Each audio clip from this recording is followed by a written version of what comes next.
Good games, Well, Rich. well played, Randy. You played that much better than I did. You certainly deserve to win that match. There were a lot of tricky scenarios just trying to figure out how to pulverize, when to pulverize, and good lord, did you draw a lot of wastelands in that last game. I drew a lot of wastelands, and wasteland is fantastic if I have any sort of threat on the table.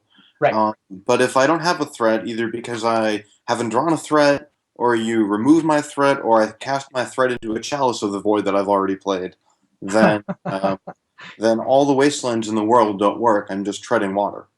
Yeah, I felt like I killed the 3/1 first strike guy with my removal spell instead of the sphere because I just felt like I'm going to eventually pulverize and clean up all of your resistors. I You know, just want time because like I had a handful of land. I I mean, was there were so hoping that you would not have hit my 3-1. sure because it turned out that was the only threat. Right, it was the only threat I saw that game, and I did board out a couple of revokers, which would have been Hmm, good. sure. I saw that with only one Dak fade, and Yeah. they wouldn't be as good. Yeah, one Goblin dash Knight would have been Moxes, great. I guess. By the end, your only red sources were Mox Ruby and Black Lotus, so they would have been just fine. Agreed. I was not happy about running out of volcanic islands for sure. Well, But no, it was required to summon a bunch of elephants to stomp all over my artifacts. yeah, I like casting that guy for 5 mana. I never had 5 mana at any point in the match. But we have this match. Wow, This, this is going to be fun. I haven't yes, thought about the deck matchup. So Stephen Endian and Tom Martell. This is the last of our elimination matches on the evening. The last match of the evening. The winner plays me in the first round of next week, or at least one of the early rounds next week. So one of these guys is done. One of these guys gets to take a pretty cool combo deck up again. Ooh, I can get revenge against Martell. That's what can happen. you could get Vengeance, or you could play Steve's awesome deck. I think I have to give Steve the most incredible plays of this particular round. Yeah, But that's. I completely agree. Steve's deck is super cool. Generates lots of awesome scenarios. Yeah. So let's see what's going to happen here. Who's on the play? Tom. uh, Yeah, Tom's on the play, so he's going to see what's up with this Gitaxian probe.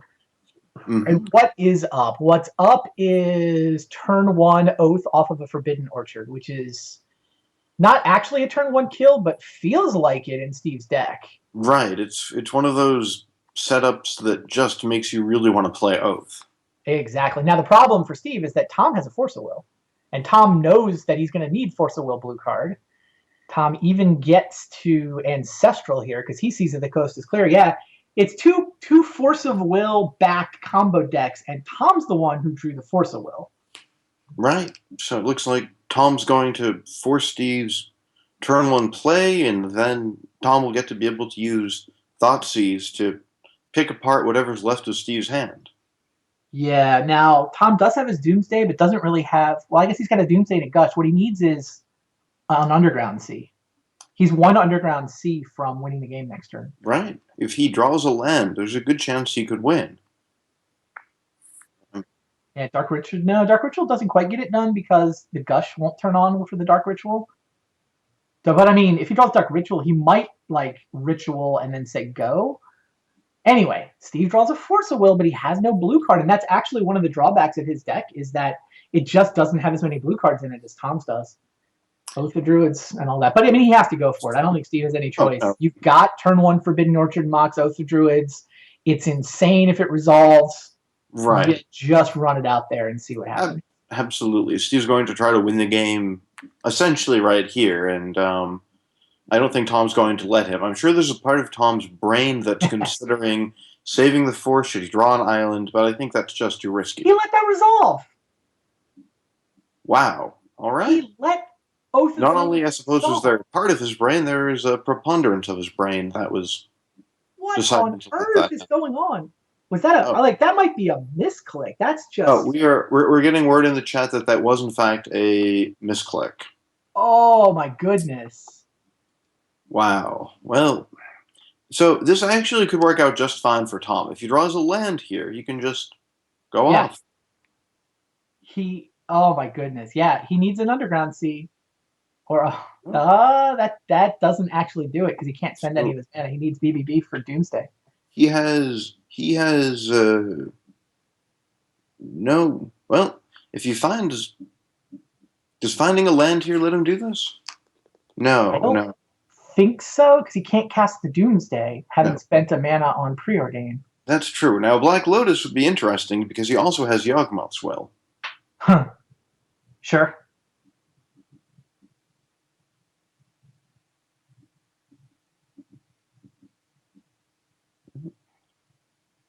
Wow. Yeah, Tom misclicked. And That happens sometimes. yeah, That it happens totally happens. sometimes. He So he does found a land, and he's gushing. Sure.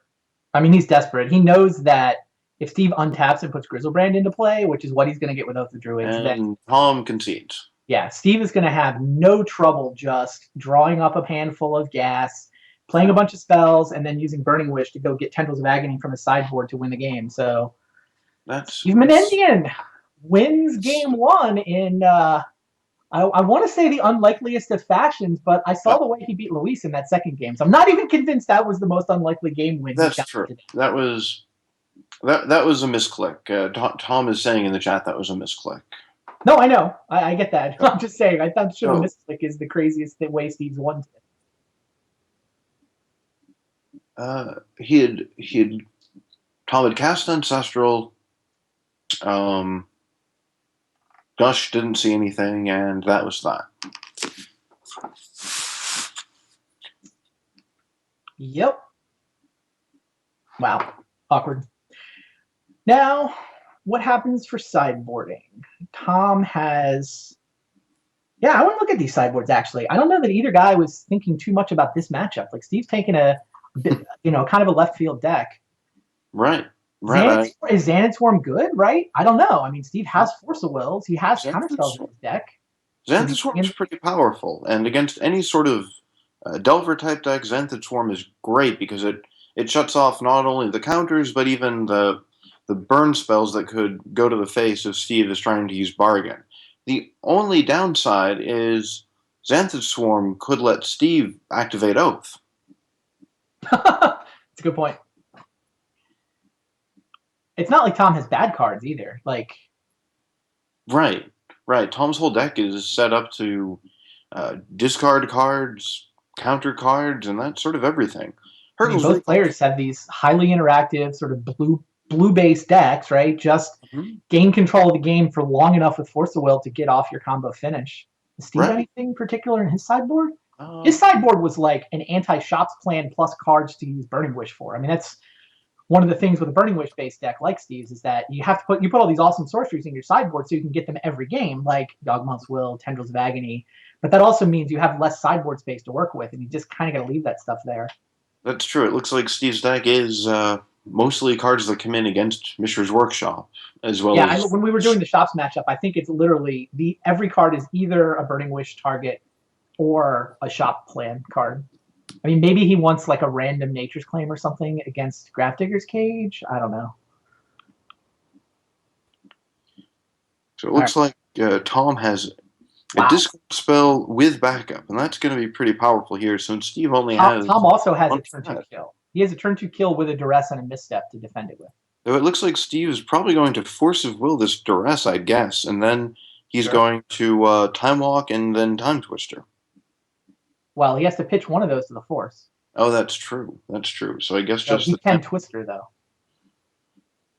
Crazy. Yeah, I mean, I think he doesn't want to let Tom know that the coast is clear. So I think you definitely force this Duress. Mm-hmm. And yeah, now he can go land Mox Twister and kind of reset the game. Right. So, Time Twister is a dangerous card, and especially against another combo deck. If Steve doesn't win on that very turn, there's a good chance he won't get another turn. Yeah. Now, interestingly, does Tom slow play his Black Lotus? Or does he run it out there? You're supposed to run it out there against a deck full of draw sevens. Right. And Tom does. Okay. And there it is. Yeah, he's set up next turn to cast Doomsday and then gush into the top of the pile. So he has everything he needs. Now, interestingly, if Steve gets greedy and plays that Mana Vault, then Tom can counter it and then win. Ah ha ha. Oh, Tom totally would too. He should absolutely misstep the Mana Vault. He'll certainly misstep, but the question is, does Steve walk into the misstep here? I mean, it's probably correct to play the Mana Vault there. Um, You make a good point though. If Steve puts Tom on mental misstep, then this play is well basically if Steve puts Tom on a mental misstep and a hand that wins next turn, then the correct play is to tap out for Time Twister. But I don't that's think that's the psychic play. I would cast the Time Twister there. I would have walked into it. It looks like Steve's gonna play around this. I would have walked right into it. Steve's also playing around, I guess, Mental Misstep plus a second discard spell. Plus, Tom having the Lotus makes it more likely that Tom will be able to win next turn. That is certainly true. Maybe the Lotus put Steve on wanting to go for it. But see, now the fact that Steve had no mana floating means he has to shift the turn back. Right? He Right. couldn't play a Soul Ring. He couldn't do anything else. If he Doesn't look like he had could have done much, even if he'd had 2 mana. 2 extra mana, But would have let him enjoy a Soul Ring before passing the turn. And Tom actually twisted right into having double counter backup. he doesn't have the Gush though. He's got the Doomsday again. He does not have the Gush, but he Look at does have Doomsday a. and Brainstorm. I honestly Pardon? don't know this deck well enough to know if this results in a win or not. I think you DT. Well, I think you DT for Gush, and then Black Lotus for Doomsday, and then you win. So Oh, he's gonna Doomsday and then Brainstorm into the pile. Yeah, this should work. He could have Doomsday, DT'd. Brainstorm, he already has Laboratory Maniac, so all he needs is really just to get the Lotus back and then churn through a bunch of his cards. Yeah, Brainstorm means he'll still wind up with a 4-card library. It's a little trickier to go through. Like this So, pile is not trivial. Building a pile that wins via Brainstorm is never well, trivial. he could That said, brainstorm. I mean, he can even DT into the pile. Like he can put That's a Gush in the pile and then DT for it.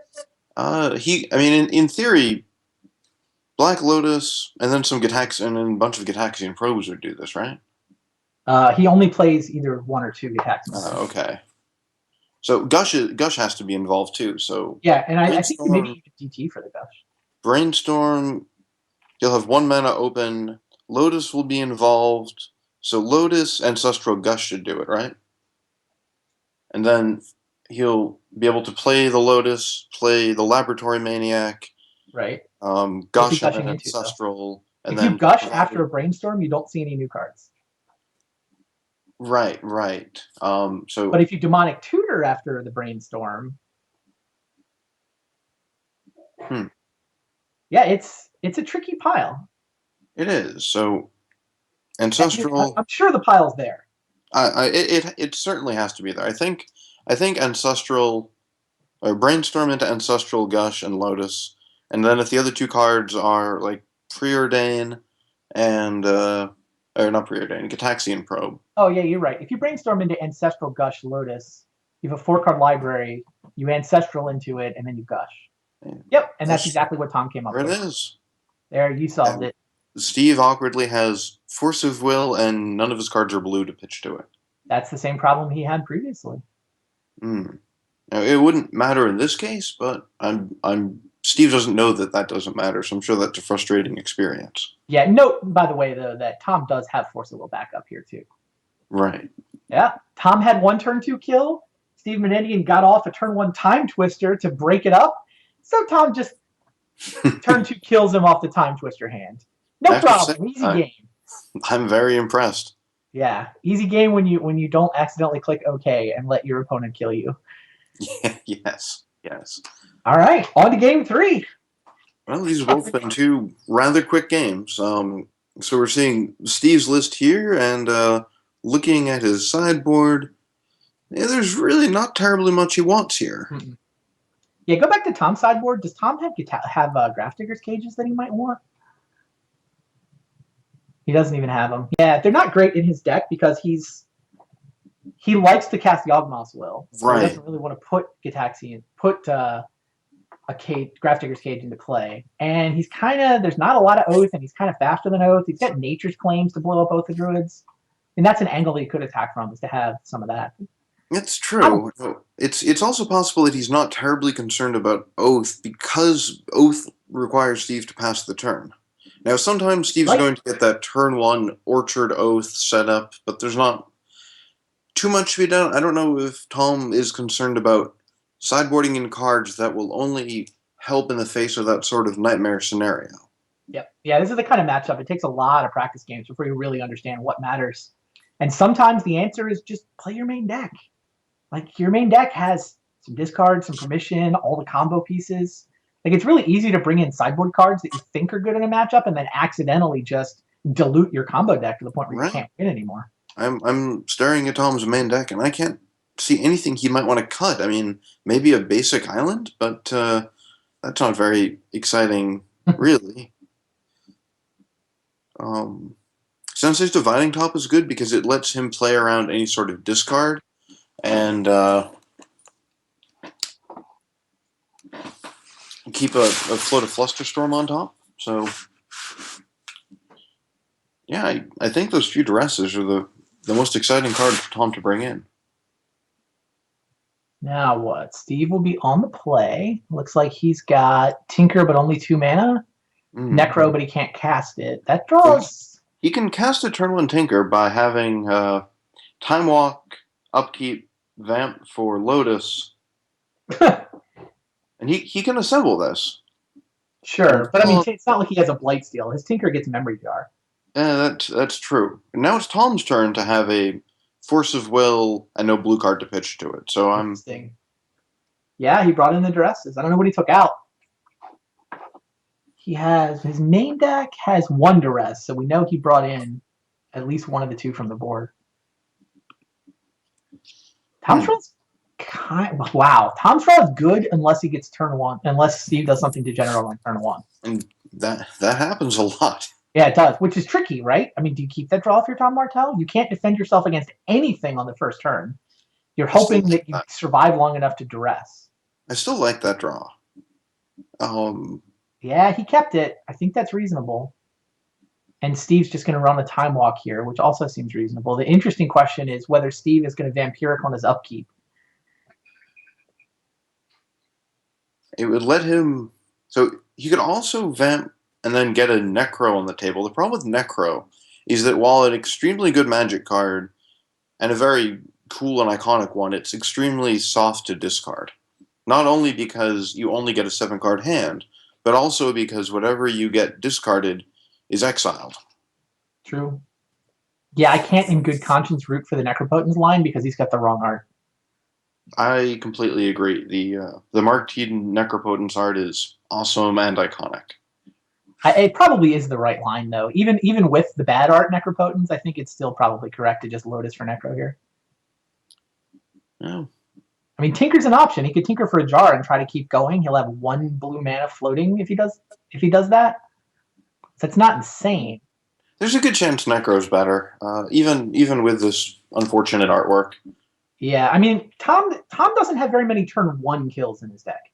And yeah, Steve does go for the Necropotence. Now he'll have to decide how much life he wants to pay, how many cards he wants to set aside. I mean, I think what Steve needs to be thinking about here is he wants to build an awesome hand, but he also wants to make sure that if Tom, dismantles it with a duress, that Steve has enough life left to pay for a second awesome hand next turn. I agree. I would probably pay about 6. I think I like paying 6 here. I would pay 8, I think. 6, you're only discarding 1 card. Right. You're basically keeping all of them except 1. I want to be able to sort of get rid of my worst 2 or 3 cards, I think. I think I'd pay 8. I mean, the Mana Confluence is actually sort of relevant here. I mean, I think we're somewhere in the 6 to 8 range. Yeah. Was he on 18 when this started? Let's see. He vamped, so that's 2, and he's tapped Mana Confluence twice, so he's taken 4. So he's only getting 5 cards. He's just going to fill the 7. Yeah, I would over Necro. I mean, I know I over Necro more than most people, but I would have over Necroed by 1. Steve over Necroed by 0. Yeah, because you draw a card like Yawgmoth's Bargain, which is obviously awful. You already have the effect in play. He didn't even draw a land, so he misses his land drop next turn. That's true. And by the way, he's going to get duressed. If you're Tom, do you duress or do you Dark Ritual into duress? I don't know. Did Steve play Misstep? Steve does play Missteps, right? I think he does. So it looks like the ritual. I mean, I guess either play gets vulnerable to Misstep. Tom did not draw a blue card, which is bad news for him. He did draw Yawgmoth's Will, which is usually good news. This is actually really interesting. If he gets Steve's Mox, that shuts down Steve's entire turn. Huh. Does Steve have to force a will this? I think Steve's supposed to force a will. He probably is, since he Like, wasn't what? going to do all that much with that rebuild anyway. Right. Tom would see to take the Mox Emerald. Steve has to be worried about that. Right. The Oath doesn't do anything here, interestingly. There's no Forbidden Orchard. I think you have to force a will. Yeah, And I defend your so ability to agree. what? Tinker out a jar? Right. Wish for I don't even know what. I don't think there's anything particularly great for Steve to wish for here. If Steve had, oh, I guess he could, if he really wanted to, he could wish for a Thoughtseize, but that's 3 damage, Yeah. which would take him to 7. This is gonna be another tight one. Steve Menendian already won a game where he put turn 1 bargain into play and then used all of his life and just barely found the win. That's true. Here, Steve could easily win this game at 1 life point and 2 seconds left on the clock. it's gonna be close. I don't think we're worried about time. There's 33 minutes left. Well, Most of the time has been spent with Tom trying to de-tilt, I think. that's true. I mean, Steve can do impressive things with, time, though. Wow, he's just going to put Oath of Druids into play. There's a line that I did not see. I guess that preserves his life total? I mean, it would be exciting to put Grizzlebrand into play. Absolutely. Absolutely. How much life is he going to pay this time?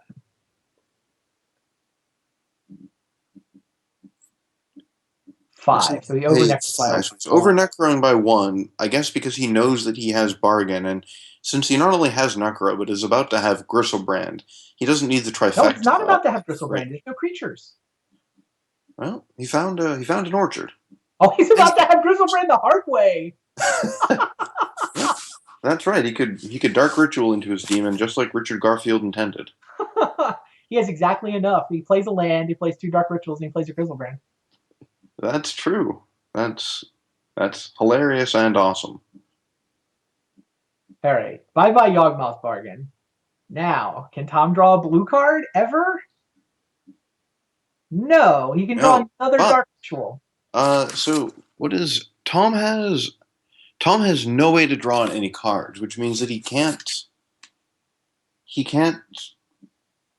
Doomsday and say go, but he should just lead with a Duress and get the information of what's in Steve's hand. He even has options to like Ritual, Yawgmoth's Will, Duress you. Like right. he can Duress 3 times this time. He could fire off a whole bunch of Duresses here. Does he have enough to fire off 3 Duresses and then play a Doomsday? Maybe. Let's see. 3, and then Ritual, that's 5. So yes, he can play 3 Duresses and a Doomsday. And then say go against an opponent who does not have a draw step. He could triplex Duress and then set up a Doomsday with a second land. And I'm sure he can win off that Doomsday. So that's actually a really powerful line, which puts Steve into the position where, so if he gets... I think this game's over. I think Tom just wins. I think Steve's only out is to pay some number of life on his turn and find a Force of Will, right? Oh, okay, sure. He can Necro into a Force of Will. Right. He's on 5 life. He has to pay 1 for the Force of Will.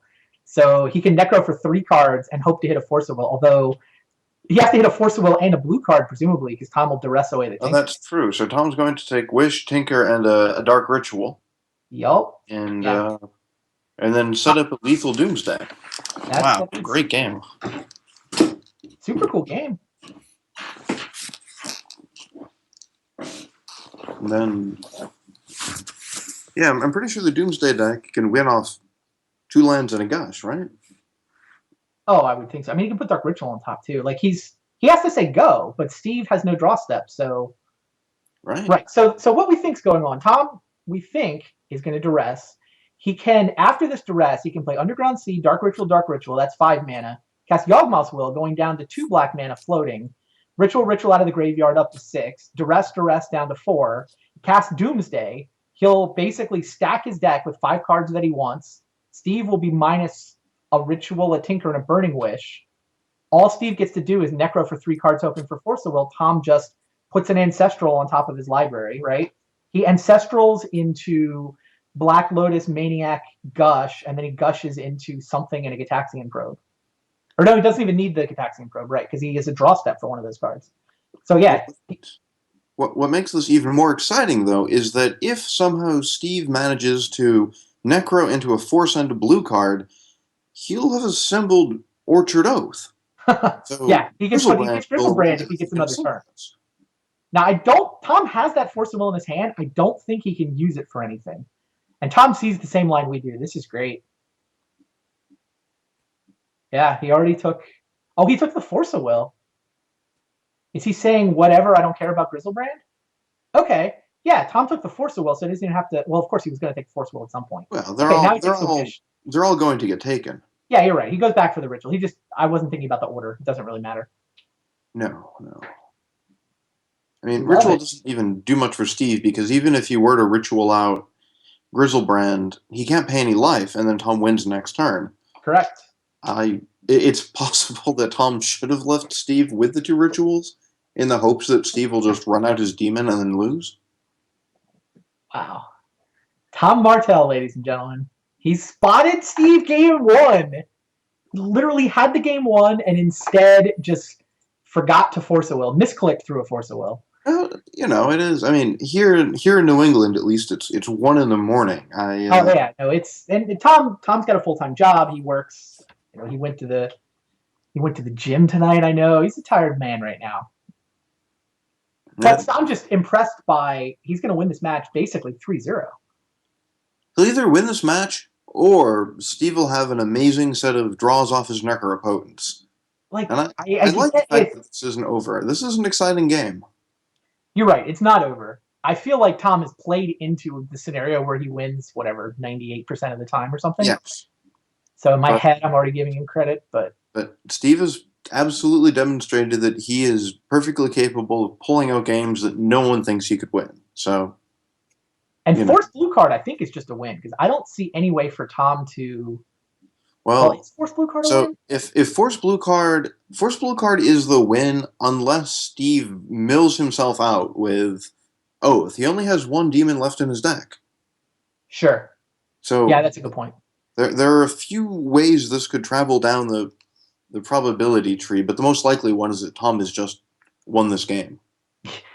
It's funny if Steve manages to come through with his 2% or 5% or whatever it is, then Tom has about the same odds. Yes, exactly. Exactly.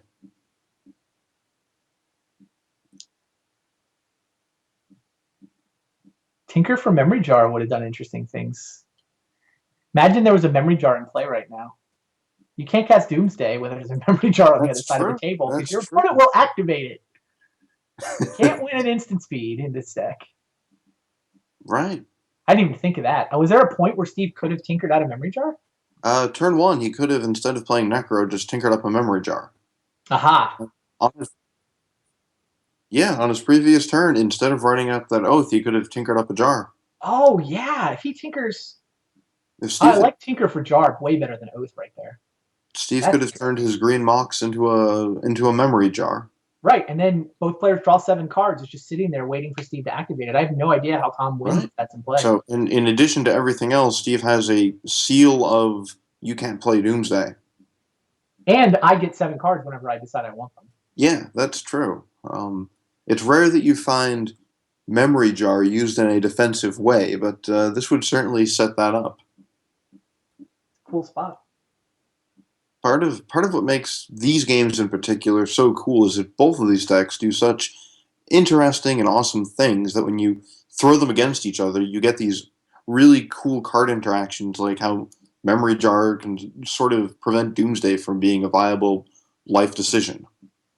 I think what Tom's thinking about here, by the way, because I mean he could just build a pretty straightforward pile and win, is he's looking at that Force of Will in his hand, and he's aware of the possibility that Steve could Necro into Force of Will blue card. Mm-hmm. And I think he's trying to decide whether he wants to just wait. Like, he could put a blue card on top and then have the Ancestral pile and basically give Steve 2 turns instead of 1.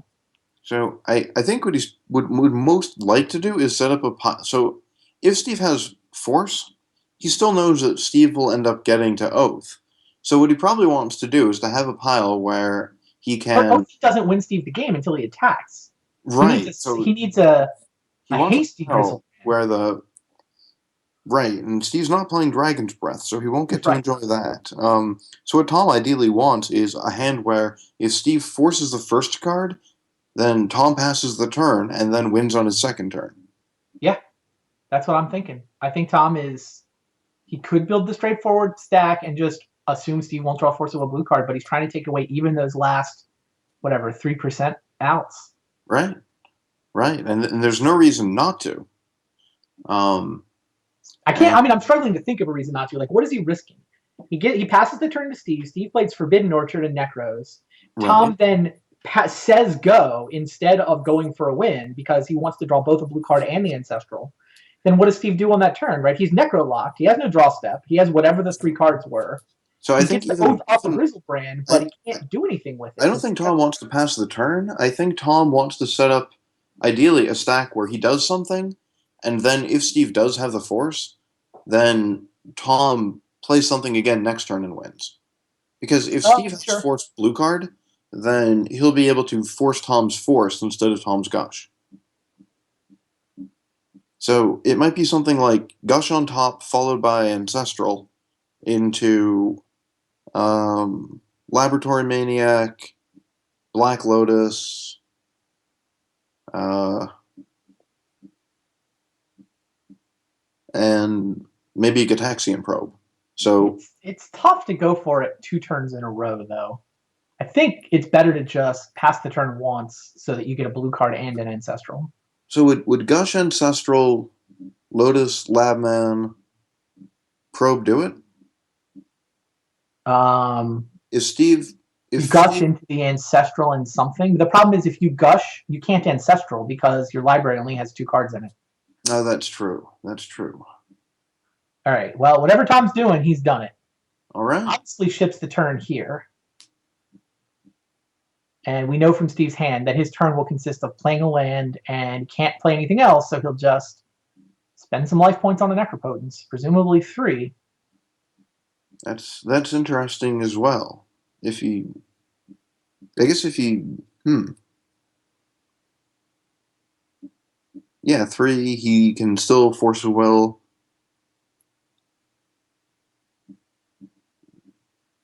Yeah. Now, Steve's not in any danger of getting Necro locked. Tom definitely has So to actively. If Steve goes to 1, he can no longer cast Force of Will, right? You know So what? He cannot, right? Because he has to pay 2. he can't Dark Ritual Forcible. He has to go to 2. Right, that's how he Right. pays So 3.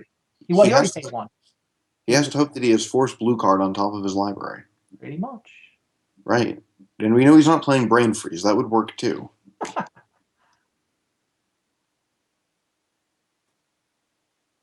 He can't quite hardcast this Force of Will because he can't make 2 blue mana and a black mana for the Dark Ritual. Right. It's Right. close. Like if he had Like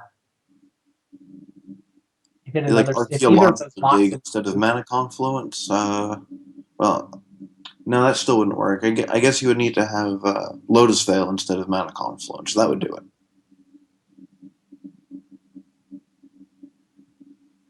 I was just thinking one of the Moxes could be blue or black.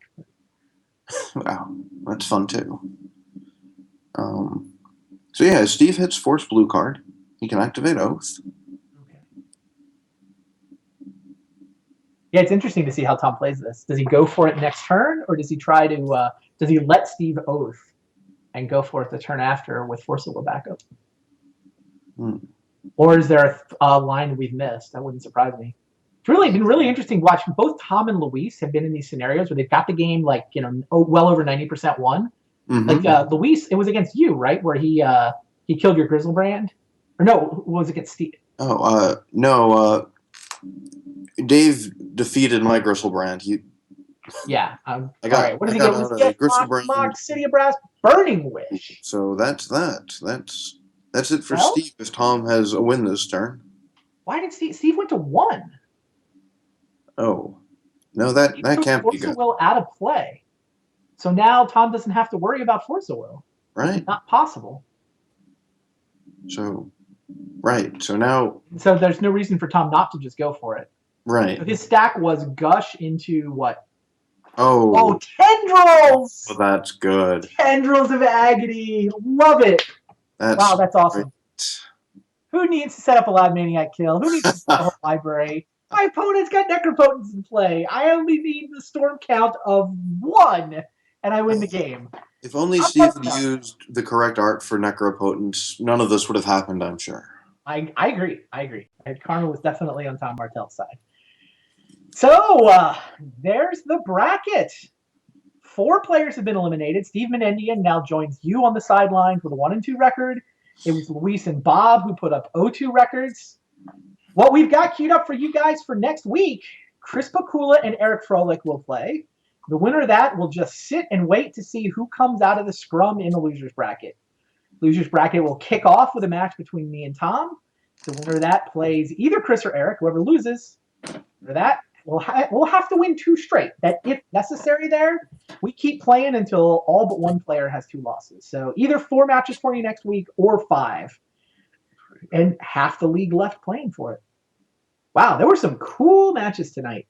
Oh, I've there been was impressed with the way a lot of people played a lot of these matches. Just crazy, interesting scenarios, crazy, interesting decks.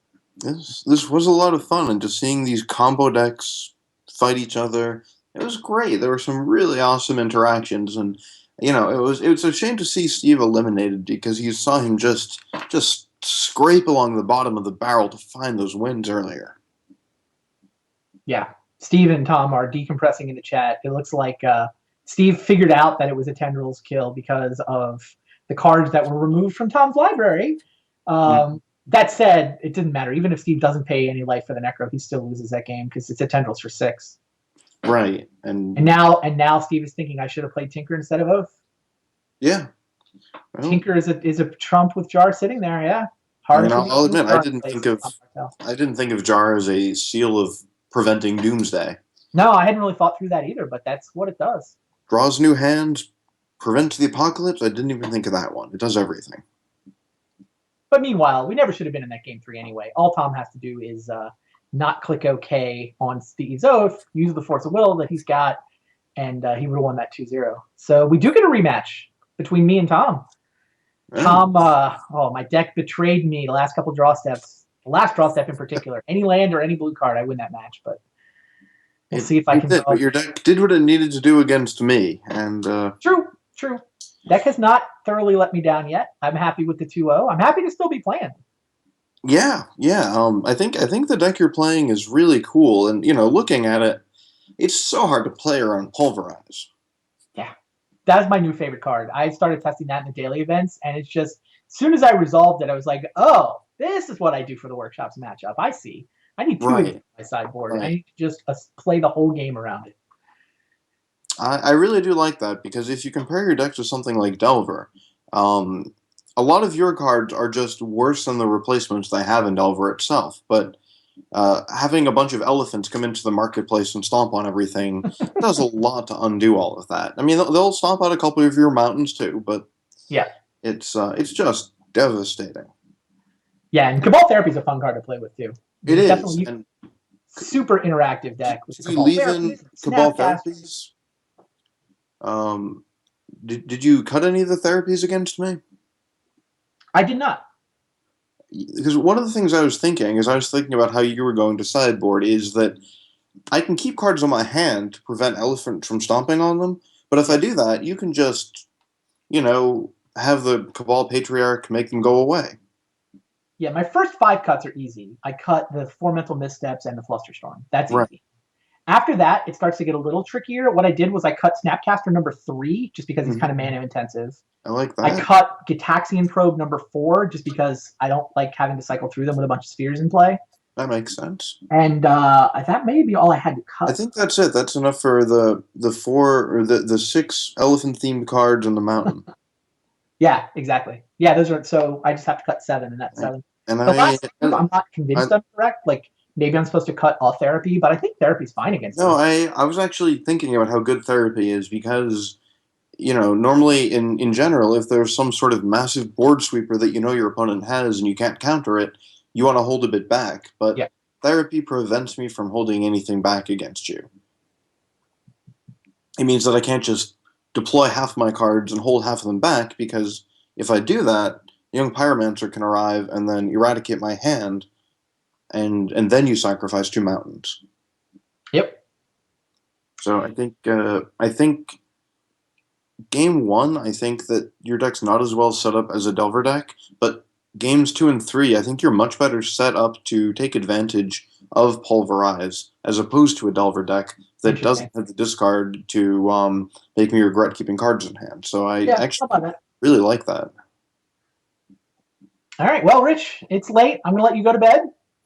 All right, Randy, I'll see you in Lancaster. Yeah, absolutely. World Board Gaming Championships. You're going this year? Right on. Now Oh, that that's I awesome. I didn't realize that.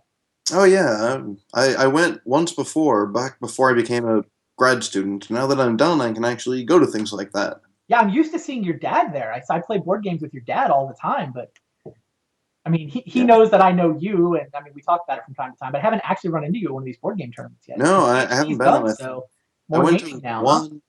I went to one about 6 years ago, but I'm really looking forward to going again this year. Awesome. Yeah, I will see you there, and then I'll see you again at Eternal Weekend a couple weeks later, I would think. Great. I'm really glad you're able to get to that. All right, that's going to do it for Vintage Super League this week.